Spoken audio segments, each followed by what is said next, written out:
భవన నిర్మాణాలంటే నెలలు, ఏళ్ల తరబడి జరిగిపోతుంటాయి. అట్లాంటిది 3 నెలల్లోనే 2 అంతస్తుల భవనం కట్టారట. ఈనాడు ఇది హైలైట్ చేసుకొచ్చింది. 2 అంతస్తుల భవనం కట్టాలంటే దాదాపు ఏడాది పడుతుంది. కానీ 3 నెలల్లోనే దాన్ని పూర్తి చేయొచ్చని తెలుసా? ప్రస్తుతం వాణిజ్య సముదాయాలు, షాపింగ్ మాల్స్, రెస్టారెంట్లు ఇలాగే కడుతున్నారు.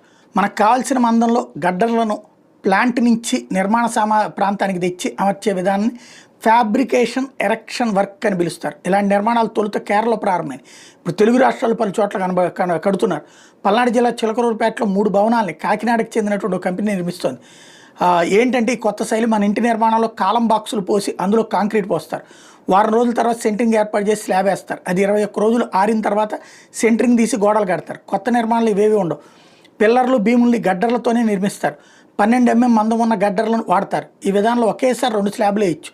మొదట ఇనపరేకులు వేసి వాటి మీద సెంటరింగ్ అమర్చి ఆపై కాంక్రీట్తో స్లాబ్ వేస్తారు. మెటల్ నిర్మాణంలో కూడా గడ్డర్లనే వాడుతున్నారు. సాధారణ శైలిలో నిర్మించే అంతస్తులు